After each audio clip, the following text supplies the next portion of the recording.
చాలా బాగుంది. నాకైతే బాగా నచ్చింది సినిమా నిజంగా. అలాగే అనసూయ గారి క్యారెక్టర్ కానీ ప్రతి ఒక్కరి క్యారెక్టర్ కూడా బాగా కనెక్ట్ అయిపోయింది.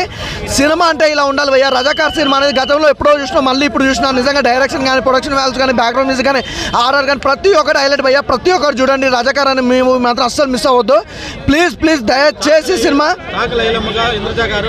అన్న. నిజంగా ఇంద్రజ గారి క్యారెక్టర్ కానీ అలాగే అనసూయ గారి క్యారెక్టర్ కానీ ప్రతి ఒక్కరి క్యారెక్టర్ అయితే చూడాలంటే మళ్ళీ చూడాలనిపించే క్యారెక్టర్లు ప్రతి ఒక్కరి క్యారెక్టర్లో బాగా కనెక్ట్ అయిపోయింది. నిజంగా 100 to 100% అయితే డైరెక్టర్ గారు అయితే న్యాయం చేసింది భయ్య. సినిమాకి మాత్రం ఎమోషనల్ గురించి చెప్పాల్సిన అవసరం లేదు భయ్య. ఒకటి నిజంగా ఎప్పుడు ఆ సినిమాలో అనసూయ గారు ఒక సీన్ ఉంటుంది. ఆ సీన్ అప్పుడైతే ప్రతి ఒక్కరు కంటతడి పెట్టుకుంటారు భయ్య. అలా ఉంది సినిమా. నిజంగా అనసూయ గారు అంటే గ్లామరస్ రోల్ కానీ నిజంగా ఇందులో తన క్యారెక్టర్ అయితే అల్టిమేట్గా చేశారు. ప్రతి ఒక్కరు కనెక్ట్ అయిపోతుంది భయ్య. రజాకార్ అనే సినిమా అనేది ఇలాంటి సినిమాలు చాలా తక్కువ వస్తాయి. ప్రతి ఒక్కరు చూడండి, అసలు మిస్ అవ్వద్దు భయ్య. ఈ బడ్జెట్లో ఈ రేంజ్లో ఈ కష్టాల తర్వాత ఎలా సినిమా బయట వచ్చింది మీరే చూడాలి, మీరే చెప్పాలి. ఒక నెక్స్ట్ లెవెల్లో తీశారు. మేము విలన్ పని చేసాం కానీ we are with the same message. Villain ఉంటేనే హీరో రైజ్ అవుతారు. So the heroism showed by hero ఎవరు? మీరే hero. Local Telangana people who rose up, farmers, workers, artisans, మీరందరూ రైజ్ అయ్యి మన తెలంగాణకి గ్రేట్నెస్ ఎలా ఉంది, ఎంతవరకు వెళ్తుంది మొత్తం చూపించారు. అదే మనం స్క్రీన్ మీద చూపించడానికి ప్రయత్నించామండి. Please go to your nearby theatres, see this film and then say and share it with all your friends and family. Share it on your social media. This is a film with a message for this land. The heroes of this land should be praised, they should be recognized, and they should be shared. Please share this news with your friends and family. Go watch it and spread the message. Thank you very much. ప్రతి ఒక్కరు హీరోయిన్లే, ఎందుకంటే అంత బాగా చేసిరు కాబట్టి. So చెప్తున్నా కదా, అనసూయ గారు ఉంటారన్న. అనసూయ గారు కానీ మొత్తం ఇంద్రజ కానీ వీళ్ళు కానీ వాళ్ళు కానీ మొత్తం అంటే డిఫరెంట్గా చేసిర్రు. నాకు చాలా బాగా నచ్చిందన్న.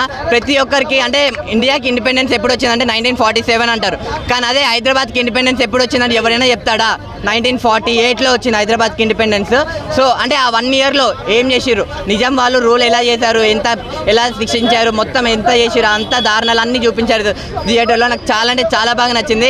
అనసూయ గారు మీరు యాక్టింగ్ అయితే తిరిగా తీసేసారు మ్యామ్. నిజంగా అనసూయ గారు యాక్టింగ్ అయితే చాలా బాగుంది అన్న. బతుకమ్మ అప్పుడు నిజంగా ఫైట్స్ అయితే ఊరమాసాన్ని ఒక్కొక్క ఫైటింగ్ సీన్ అమ్మ RRR KGFకి మించి ఫైటింగ్ సీన్లు ఉన్నాయి.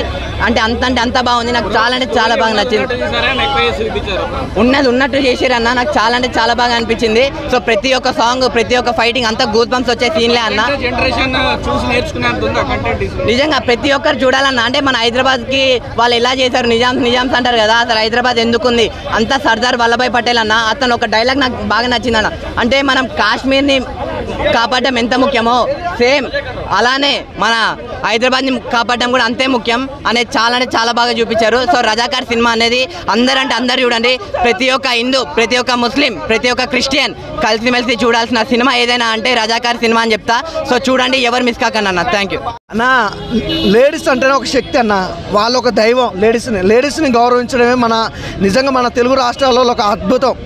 దేవత లెక్క చూసుకుంటే మనకు లైఫ్ అనేది ఉంటుంది. వాళ్ళ కళ్ళు మన్ని అంటే పగిలిపోతుంది మనకి. అది రజాకార్ అనే మూవీ అయితే బాగుంది భయ్య. మ్యూజిక్ అనేది బీజిఎం ఉండదు భయ్య, బ్యాక్గ్రౌండ్ మ్యూజిక్ అని. అంటే కరెక్ట్గా దానికి సిచ్యువేషన్ సెట్ అయినట్టు అయితే అనిపించింది భయ్య సినిమా అయితే. అదే సినిమాలో ప్రతి ఒక్క సీన్ కూడా చాలా బాగుంటుంది అసలు. అంటే అది మరి చెప్పుకోలేం భయ్య, సినిమా చూస్తేనే అర్థమవుతుంది భయ్య. అంతే పర్ఫార్మెన్స్ దుల్లా కొట్టేశారు భయ్య, చించి పారేశారు అంతే. సినిమా అయితే ఎమోషనల్, ప్రతి ఒక్కరికి ఏడుపు వస్తుంది భయ్య అంతే. చాలా హ్యాపీగా ఉంది. ఇది మన చరిత్ర, మన తెలుగు వాళ్ళ చరిత్ర, మన హైదరాబాద్ చరిత్ర. ఈ జనరేషన్ కుర్రాళ్ళందరికీ మన చరిత్ర తెలీదు, మన చరిత్ర మరుగున పడిపోయింది. కానీ ఈరోజు మన చరిత్ర ఈ సినిమా ద్వారా తెలుసుకుంటూ అందరూ హ్యాపీగా ఉన్నారు. ఓహో మనకు స్వతంత్రం వచ్చింది September 17th, August 15th కాదా, అనవసరంగా ఇన్ని రోజులు మన స్వతంత్ర దినోత్సవాన్ని, మన స్వేచ్ఛను తెలుసుకోలేకపోయామా అని తెలుసుకుంటున్నారు. ఇన్ని రోజులు పాఠ్య పుస్తకాల్లో లేని విషయాన్ని ఈరోజు ప్రపంచం ముందుకు తీసుకొస్తున్నందుకు గర్వంగా ఉంది. నేను చేసిన ఈ ప్రయత్నాన్ని రిసీవ్ చేసుకొని నా ప్రజలంతా, నా తెలుగు వాళ్ళంతా, నా హైదరాబాద్ వాళ్ళంతా, నా తమ్ముళ్ళంతా, నా అన్నలంతా, నా తల్లిదండ్రులంతా ముందుకు తీసుకెళ్ళినందుకు నాకు ఆనందంగా ఉంది. సార్ ఇప్పుడు కొన్ని సీన్లలో కొన్ని సీన్లు చూస్తుంటే ఏడుపు వచ్చేస్తుంది అంటున్నారు సార్. అసలు మేము మా చరిత్ర తెలియకుండా అసలు మేము ఇలా చేసాము. మనకు ఏడుపు వస్తుందంటే అది భరించిన మన పెద్దల పరిస్థితి ఏంటి, మన పూర్వీకుల పరిస్థితి ఏంటి, అది నేను మీకు చూపించింది కేవలం 1% మాత్రమే. కానీ ఇట్లాంటి ఇన్సిడెంట్స్ జరిగింది, కోకొల్లలు ఉన్నాయి. నిజంగా అంత బాధపడి అంత అంత అంత అరాచకాలకు గురైపోయి మేము చనిపోయినా పర్లేదు, మా ముందు తరాలు చాలా బాగుండాలి, ఆనందంగా ఉండాలని జరిగిన ఈ స్వాతంత్ర పోరాటాన్ని మనం నెత్తిలో పెట్టుకొని తీసుకెళ్ళాలి. ఈ సినిమా ద్వారా మన పూర్వీకుల్ని, మన పోరాట యోధుల్ని అందరికీ గుర్తించేయాలి. మన స్వాతంత్ర సమర యోధులు, మన పోరాట యోధులు, మన తెలంగాణ ముద్దు బిడ్డలు, మన తెలుగు ముద్దు బిడ్డలు ఎవరో ఈ రోజైనా ప్రపంచ జనాలకు తెలియజేయాలని కోరుతున్నాను. Thank you.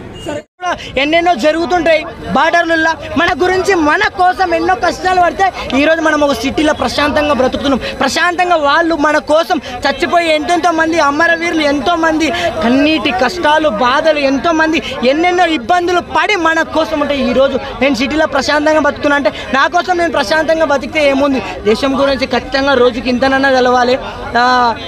సినిమాలో అయితే చాలా కాన్సెప్ట్ డెత్ ఉంది భయ్య, అర్థం చేసుకునే విధానాన్ని బట్టి ఉంటుంది, ఒక్కొక్కరు ఒక విధంగా అర్థం చేసుకుంటారు. నిజాం కాలంలో ఎలా ఉండేది అనే దాని గురించి అయితే నేను నిజాం కాలంలో నాకు తెలియదు కాబట్టి నేను బుక్కుల్లో చదివినా చూడడం ఎప్పుడు చూడలేదు కాబట్టి ఈ సినిమాలో అయితే కొన్ని సీన్లు అయితే నాకు మంచిగా అనిపించినాయి. నేను కొన్ని సీన్లు కొన్ని సిచ్యువేషన్స్ అయితే బాగా అనిపించింది. అన్నిటికంటే మస్తుగున్నవే అక్కో నువ్వు, ముద్దుగున్నవే రక్కో నువ్వు. ఇంద్రజక్క క్యారెక్టర్ మస్త్ అంటే మస్త్ అన్న. ఆమె క్యారెక్టర్ ఒక మ్యూజిక్ అదిరా కొట్టేసిండు భయ్య, మస్తు అంటే మస్తు కొట్టిండు. అట్లా మొత్తం దేశం గురించి భయ్య. ఈ పాట విన్నావాను? పుణ్యభూమి నా దేశం నమో నమామి, ధన్యభూమి నా దేశం స్వరామి, నన్ను కన్న నా దేశం నమో నమామి, అన్నపూర్ణ నా దేశం సదా సరామి. అంటే దీంట్లో అద్భుతంగా ఉందన్న. రజాకార్ సినిమాని మనం కళ్ళ కట్టినట్టు చూపించారన్న. డైరెక్టరు సత్యనారాయణ యాట గారు కానీ, తర్వాత ప్రొడ్యూసర్ గూడూరు నారాయణ రెడ్డి గారు అయితే ఆ రోజుల్లో రజాకార్లు చేసిన నికృష్ట పనులని కళ్ళ కట్టినట్టు చూపించాడు. అసలు చరిత్ర అండి, మనం సినిమాని కూడా సంబోధించడం కూడా కరెక్ట్ కాదు, అది చరిత్ర, రజాకార్ల చరిత్ర అని 2 గంటల సేపు మనకు చూపించారండి. గలీజ్ ఏముందండి, చరిత్ర అండి, కళ్ళమ్మటి నీళ్ళు తిరుగుతాయండి ఎవరైనా చూసి. ఎమోషనల్ కానీ ఏదైనా కూడా చాలా బాగుంది. అనసూయ గారి క్యారెక్టర్ కానీ, ఇంద్రజ గారి క్యారెక్టర్ కానీ చాలా అద్భుతంగా ఉంది. మనం చరిత్రని చరిత్రలాగానే చూడాలి. ఒక సినిమా అంటే వీళ్ళకు జనాలు ఎలా ఉన్నారండి ఈ రోజుల్లో, 4 హగ్గులు 5 కిస్సులు ఉంటే తప్ప సినిమాలు ఎత్తుగాని పరిస్థితులు ఉన్నారు. అలాంటి ఇండస్ట్రీలో, అలాంటి వ్యవస్థలో ఒక కొత్త తరం చరిత్రను అయితే చూపించారని అనుకోవచ్చు అండి. ఇంకోటి ఏంటంటే, ఇప్పుడు గట్స్ ఉన్న ప్రొడ్యూసర్, గట్స్ ఉన్న డైరెక్టర్ ఎందుకు అంటున్నామంటే, ఒకనొక సందర్భంలో ఒక రాష్ట్ర ప్రభుత్వం, ఒక చిన్న సినిమా అండి, 2 గంటల సినిమాని ఒక రాష్ట్ర ప్రభుత్వం కూడా ఆపే పరిస్థితి తీసుకొచ్చారు. ఆపాలని ఎంతో ప్రయత్నించారు. అలాంటి వాళ్ళు కూడా పక్కన కూర్చున్నారు. రేపు ఖచ్చితంగా ఎలక్షన్లు వస్తున్నాయి కదా, మీరు ఖచ్చితంగా ఓటుతో బుద్ధి చెప్పండి. ఇలాంటి రజాకార్ మెంటాలిటీ ఉన్న ఏ నాయకుని కూడా అసెంబ్లీ కాదు కదా, ఊరి గేటు కూడా దాటనియద్దు. అలాగా మీరు ఓటుతో సమాధానం చెప్పండి. చరిత్ర పారాడైజ్ బిర్యానీ తింటున్నామంటే ఆ హోటల్లో చదువుడు కాదు. హైదరాబాద్ అంటే పోయి చార్మినార్ దగ్గర ఫోటో దిగుతూ వస్తున్నాం కాదు. హైదరాబాద్ మనని ఎవరు కాపాడేటు వాళ్ళ సాటిస్ఫాక్షన్ అట్లా చాలా మంచిగా ఉంది సినిమా. గూడ నారాయణ రెడ్డి కాళ్ళు కడిగి హైదరాబాద్ పీపుల్ అందరూ తల మీద చదువుకోండి, అప్పుడు తెలుస్తుంది మీకు. ఆయన పైసల కోసం తీయాలి, ఇలాంటి సినిమాలు తీయాలంటే దమ్ము ఉండాలి, ఎందుకంటే ప్రాఫిట్ రాదు.